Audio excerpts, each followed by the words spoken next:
go. Okay, so lessons 5 and 6. The first one is all about number lines, how we fill them out, how we visualize things on the number line. So if we were to find all even numbers between -3 and 7, if it's an even number, that's going to be an exact integer. So we're going to want to put a filled in circle on those spots. Let's see what color. How about a dark blue? So -3 is down here between -3 and 7. So we're working between these spots on the number line, but we want only the even ones. So we're just going to fill in a dot at the -2. We'll go ahead and fill in the dot at 0. 0 is both an odd and an even integer. I don't know, kind of gets a little hairy. +2, +4, and +6. Okay, so if we're using the number line to indicate these even numbers, we know that we have exact integers. So on this number line, we're only showing integers as the labeled ones, but we can actually, even without them being labeled, we can show fractions or even irrational numbers on this number line. So then I'm going to go to the next one and we'll do some more examples. So now on the number line, we want to show where a is less than the square root of 2. So first we have to get what is the square root of 2. And it's approximately 1.4. So I'll go about 1.4. Where a is less than that. So if we go to the 1.5 is right here, maybe 1.4 is here, we're going to do an open circle because it's not equal to the square root of 2, it's less than. So an open circle shows that we are not including that exact number. And then anything less than would be anything on this side going towards the negative. Maybe that's not a good color to show it with. Let me see. We'll do red. Okay. So open circle and then anything on this side of the number line.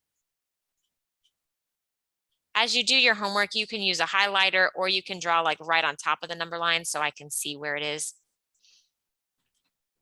Let me do this one. So the square root of 2 is about 1.4. So we did an open circle because we did not include the square root of 2. And then we went to the left because it's everything less than that. So that was this one.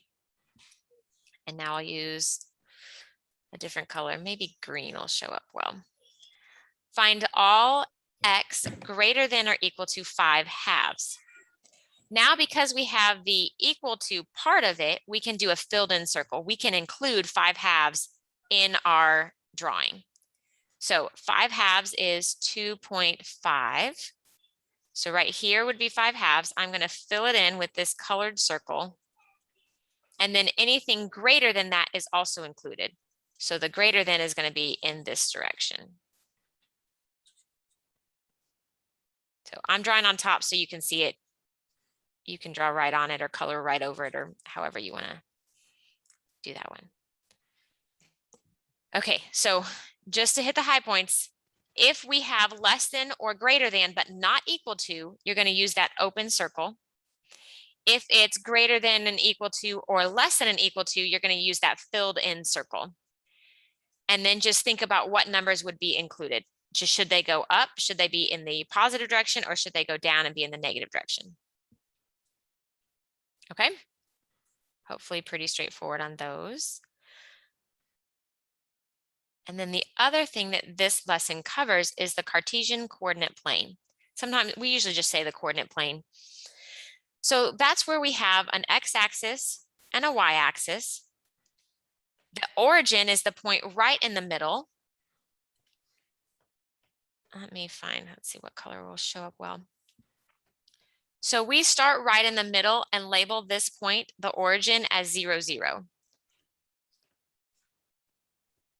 So if this point is 0, 0, in the x direction, we're going to go positive this way. So this would be a positive 1x, a positive 2x, 3, 4, 5. If we go in the negative direction, since that middle is 0, 0, this side is negative. On the x-axis, that makes this -1, -2, -3, -4. And then the y is the same way. Because this is 0, then in the y direction, we go 1, 2, 3, 4, etc., all the way up. And then if we go down, then we're going in the negative direction, -1, -2, -3. I'm hoping you've all seen coordinate planes before. Okay, good. We've plotted points before then. So when we look at a point, it is written as the x coordinate and then the y coordinate. So when we read these, point A would be 3 in the positive x direction and 2 in the positive y direction, because we have the x first and then the y. So we would start at the origin. We go a +3. So on the x-axis, we'll go over 3. The x-axis is going to be the back and forth, or the left and right. And then a +2 in the y direction, and y is the up and down. So we go out 3 and up 2 to find the point of A.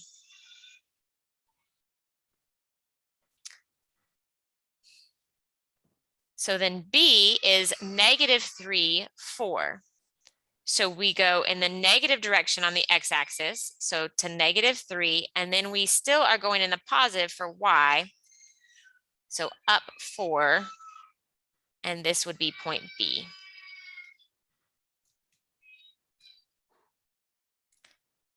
Point C is -2 in the x direction and -1 in the y direction. So from the origin, we're going to go to the left 2 and then down 1. And that would be point C. The last one, D, we're going to go +2 and then -4. So right in the x direction and then down for the y direction. Hopefully y'all can't hear the child crying in the background. Why does that go away? Okay. So now we have points in all 4 kind of squares. So these axes divide this into 4 different quadrants. Quadrant meaning 4, so that's why we got that name. This one is quadrant 1. It means that the x and the y's are both positive. Quadrant 2, the y is still positive, but the x is negative. Quadrant 3, they're both negative. That C point, we had both a -2 and a -1. And then in quadrant 4, the x is positive again, but the y is negative. So this one, positive x, negative y.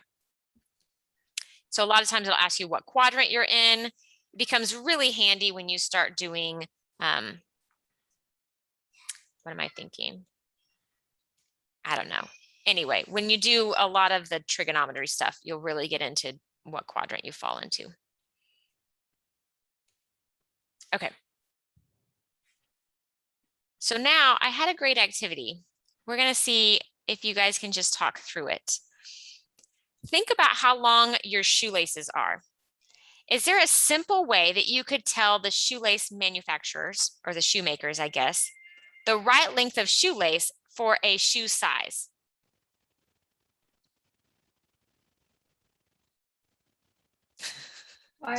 Shoe length. So maybe you want to define the shoe length as a number size. Maybe you want to define the shoe length as the number of shoelace holes in it. This is all just supposed to be thinking and leading us into the next thing. I think it would have been better if we'd all been in class together, but I'll need to draw a shoe and we'll see if we can think about this.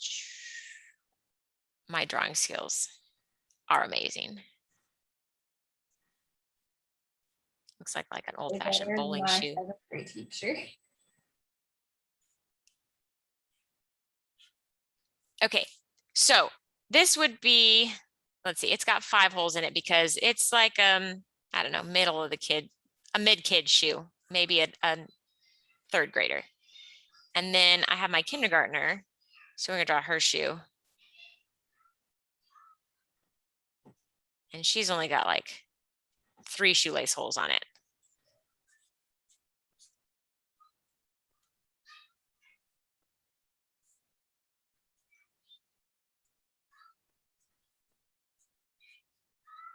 Okay.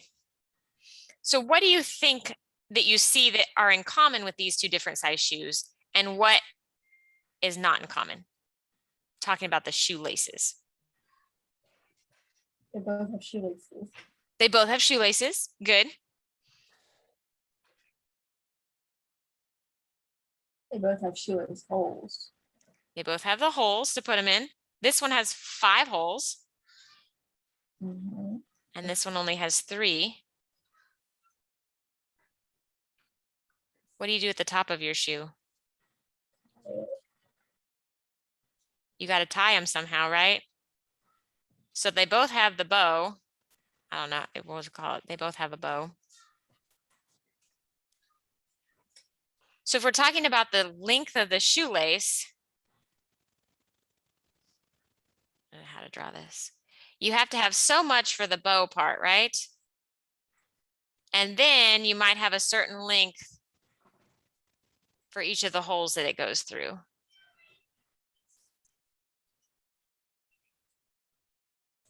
Maybe twice as long as the shoe.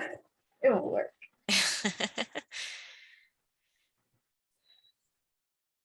So is the bow probably the same length in no matter what size this shoe is? No. You don't think it is? The bow, no, because they're not all the same size. If we were more exact in our shoemaking, do you think it requires roughly the same amount of shoelace to tie a bow? Does it matter if the shoe is really small or really big? Yeah. It makes a difference in the shoe size for the bow. Is that what you're saying? Or no? No, not the bow. No. So the bow is probably roughly the same size. We need the same amount of string. Like I can't tie a bow with a shoelace this long. You know, I have to have a certain length to be able to really make the loops and make the bow part. So I think the bow is probably pretty consistent in both shoes. And then we probably have a certain length if the holes are all the same size apart. Then we have a certain length based on the number of holes in the shoe. Is that maybe? Maybe. So if we assign this, I don't know, you could get out a shoe and measure. We're going to say like 1.5 inches between each shoelace hole. And then maybe we need like 8 inches for the bow. So this one,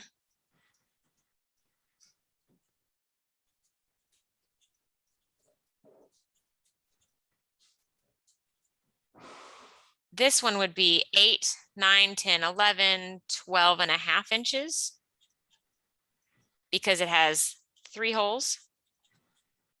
And then this one will be 8 plus 5 is 13, 14, 15.5 inches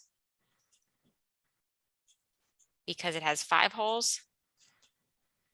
So what would, I'll go easy on you. What would a shoe with 6 holes? What would the length need to be?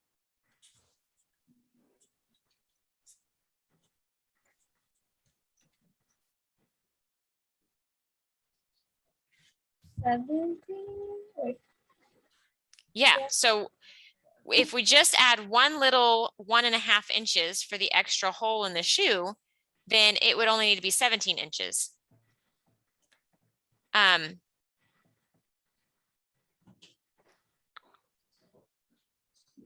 don't know. Let's do like, what if we have like the, we'll go really big.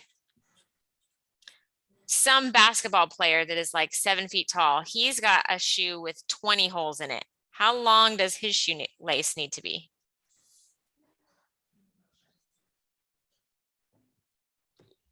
Hmm. 34 inches. Are you Wait. guessing? Yeah. You said 20 holes in it? 20 holes. Okay. Where is my So Drew, you can weigh in here. How should we try to calculate how long it needs to be?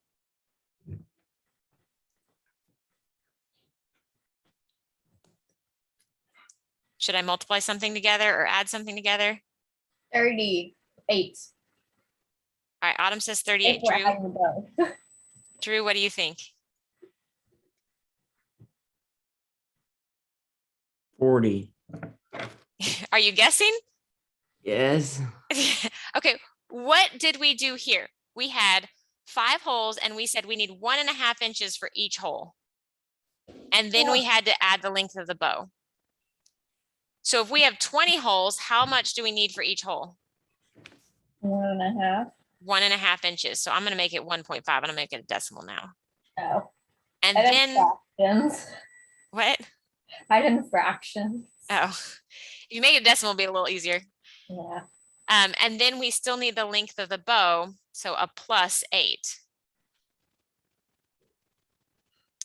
So when I turn it into 1.5, Drew says 38. Okay, so 20 times 1.5 does give me 30. And then I'm adding the bow at 8 inches. So 40 was a really good guess. It was very close. Okay, so this is what we're going to start doing, but we're going to make it all into equations and algebra. So let me show you then our first word problem. That was supposed to be like thinking and getting your head in the game. If we are baking bread for a church bake sale, we're going to make sure that we know how to bake bread. So I'm going to bake 2 test loaves first, the night before the bake sale starts. Then on baking day, I can actually bake 3 loaves every hour because that's how many I can fit in my oven and they take just about an hour. After the first hour, I'm going to have 5 loaves ready to go. After the second hour, I'm going to have 3 more than that because I got 3 more out of the oven. So now I have 8 loaves. How many loaves will I have after 10 hours? So the first thing I'm going to do, I should have not done this. I should have filled it out in here. Anyway, let me fill it out again. Same chart. I'm just doing it again because then we can fill it out as we go. Okay, this is my hour. Is the red okay to see or do you want a different color? I can see it. Okay. So at the 0 hour, like before I started baking, how many loaves of bread did I have? On baking day. Right, Drew says 2 because I baked 2 test loaves first. So I already had 2 ready to go because I tried them out the night before. Luckily I did it right, so I get to keep them. And then, what? It's better the night before. It's always better the day before you. Yeah. All right, so now that it's baking day, I can make 3 loaves every hour. So after the first hour, I have my 2 original that I baked, plus I have 3 that I made this hour. So 3 times the first hour that I baked. So I have a total of 5 loaves. At the second hour, I have my 2 original ones, but now I have 3 times 2 hours that I've been working. So 3 times 2 is 6, plus 2 more is 8. So that's what this little chart, yours is, you can see it hopefully better on your notes. That's what it's showing. I can bake 3 loaves every hour, and I've been baking for 3 hours. So 3 times 3, plus the 2 that I made last night. And that's an 11 right there. And then on the 4th hour, I did 3 times 4, 3 loaves an hour, 4 hours I've been baking, plus the 2 that I made last night, and that gives me 14. So how many will I have after 10 hours? 32. 32. It's on your chart too. Very good. So this one, after 10 hours, I'll have 32 because I can make 3 every hour. I've been working for 10 hours plus the 2 that I made last night. So 3 times 10 is 30 plus 2 is 32. So we're going to write this as an equation, my interpretation. The number of loaves of bread I can make is 3 times the number of hours I've been working plus the 2 that I made last night. So if it's like a 24-hour bake-off, I don't know why, but it is. It's a 24-hour bake-off. At the end of the day, at the end of 24 hours, when I finally get to go to bed, how many loaves will I have baked? 24,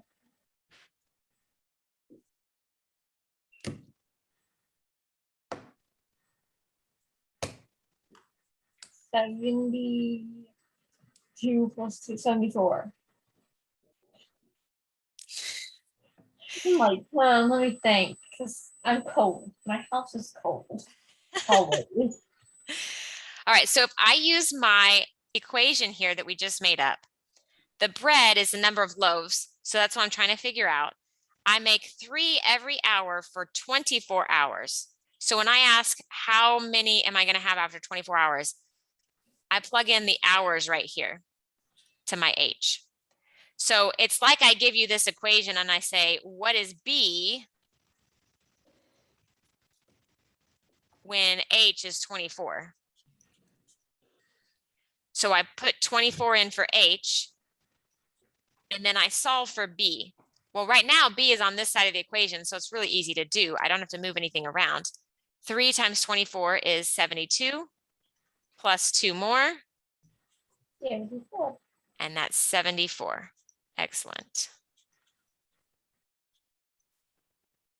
Okay, so we're going to be turning word problems like this into equations. You can use a chart to help you anytime you need, to help you figure out what you're going to put in here. And then once you have an equation with 2 different variables, you can solve for either variable when you have one of them. So when I ask how many loaves will you have after 24 hours, you put the 24 in for H and you find B. I could ask, what hour will it be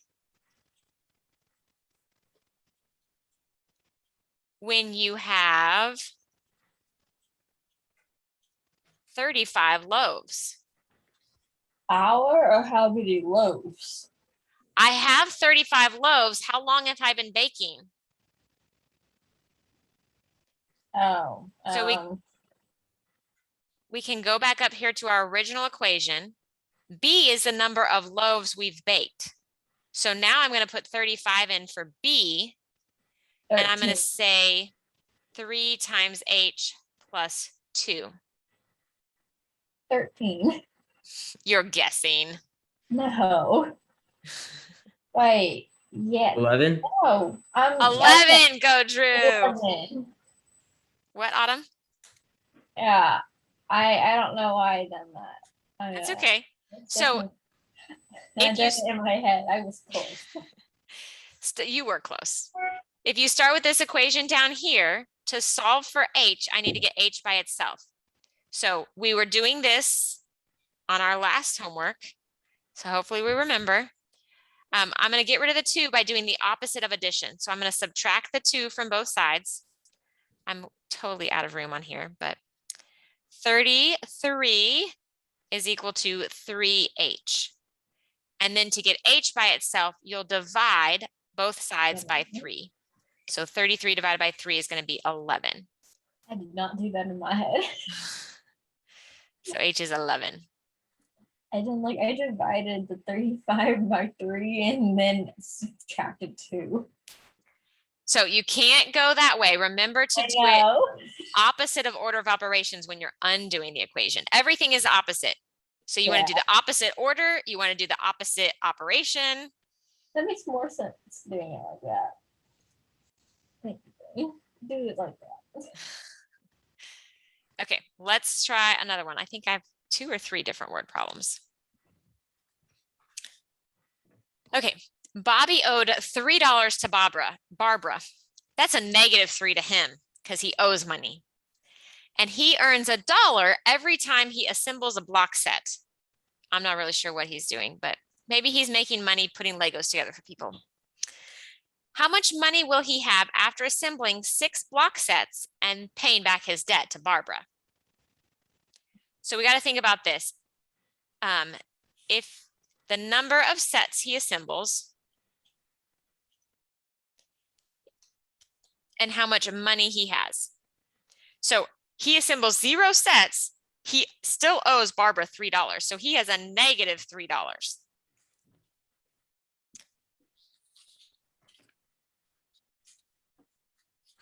Yeah, I got it. I don't know if I have a copy of your notes so that I can follow along. Yeah. Just a second. I'm trying to find them. Nope, I don't. I'm hungry. You should have breakfast. Most important meal of the day. I had breakfast, 3 muffins, but I'm still hungry. Okay. Okay, when I was in public school, I never ate breakfast. I had to be on the bus by 5:55 in the morning. Oh, goodness.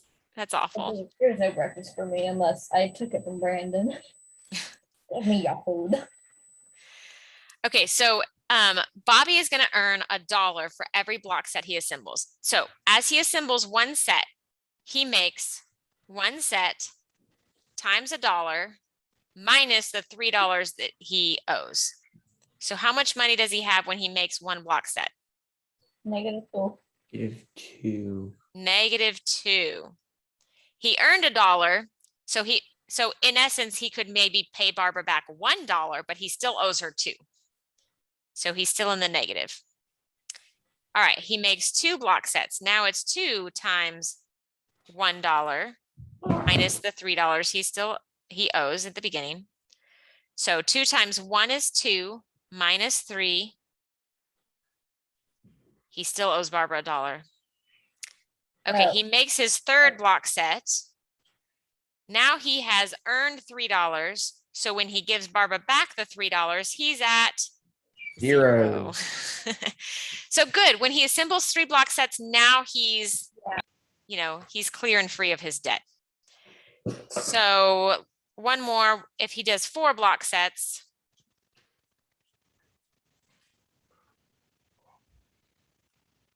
Uh-oh, it says my meeting's going to end in 10 minutes. We may have to sign back on if I'm not finished. Okay, so 4 times $1, he makes $4. He gives Barbara back the $3. So now he actually has money. What am I looking at? Let's just go up to 10. If he makes 10 block sets, how much money will he have? $7. Good job, Drew. So 10 times 1 is 10 minus 3. He's got $7 to go spend. Okay, if we want to graph this, oh, sorry, my graph is so not straight. You have nice little lines on your paper to graph it with. At 0 block sets, we said that he had -$3. So that's all the way down here. Oh, -3. So this is how much money he's making, and this is how many sets of blocks he's done. This is always our X, and this is always our Y. So he's made 0, he's at -3. When he makes 1, he goes to -2. When he makes 2, he goes to -1. When he makes 3 block sets, he's now at $0. That's nice. Oh, it disappears. 4 block sets, he's at $1. 5, he's at $2. 6, 7, 8, 9, 10. We'll pretend the 10 is right here. And he went all the way up to 3, 4, 5, 6, 7. So if I do that just right and put a ruler on it, I can draw and connect the dots. And then I can use my graph to find any of these numbers in between, or I can solve for them over here by putting it into my equation. If we wanted to make an equation out of this, the money he makes is equal to $1 times the number of block sets he puts together minus the $3 that he has to pay back when he gets started. Most of the time we don't write the 1 in front of it. So this equation really should look like m equals b minus 3. You can also use any letters here that you want. You could have used a D for dollars. You could have used an S for block sets. You could have used an L because you want them to be Legos. That's fine. Does that make sense how we take an a word problem, turn it into a table to kind of look at it, make it into an equation, make it into a graph? They all go together, and any one of these could help you solve when I say, okay, he's made 20 block sets. How much money does he have now? 20. 17. 17. Awesome. So any of these things would help you. If you wanted to draw your graph all the way up to 20, you could do that. You could make your set or your table go down all the way to 20, or you can put 20 into B for 20 block sets and then solve for M. Okay, Sue had finished 3 Christmas gifts before the 1st of December. After that, she finished 1 gift each day. We're going to make a chart for the number of gifts she had for the first 5 days of December. Then we're going to write an equation. And then we're going to figure out how many gifts she had finished on December 14th. Okay, so I'm going to turn this into a chart. So before the first day of December, we'll call it 0, she had already finished 3 gifts. After that, she makes 1 gift every day. So on December 1st, she makes 1 gift. So the day times the 1 gift plus the 3 she already has finished. 4. Good.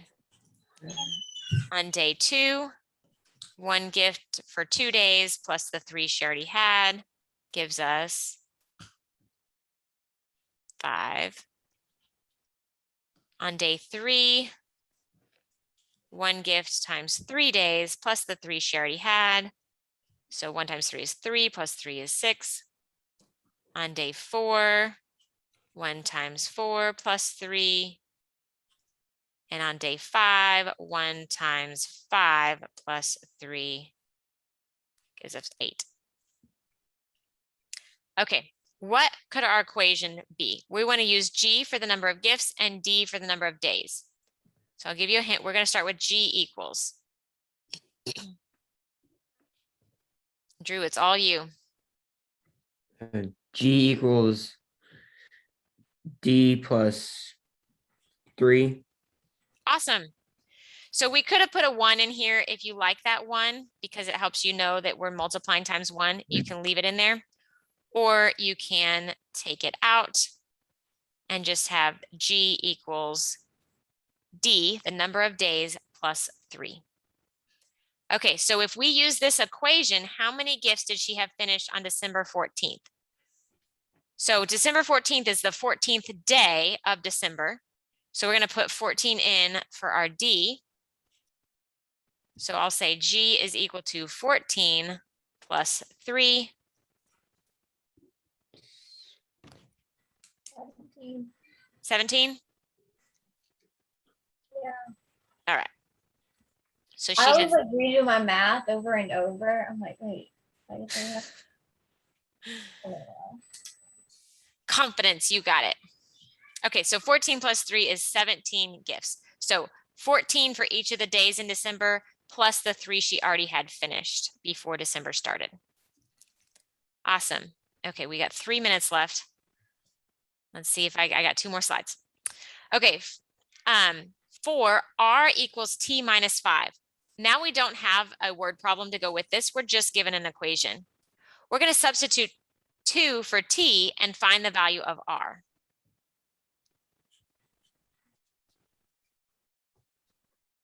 -3. Excellent.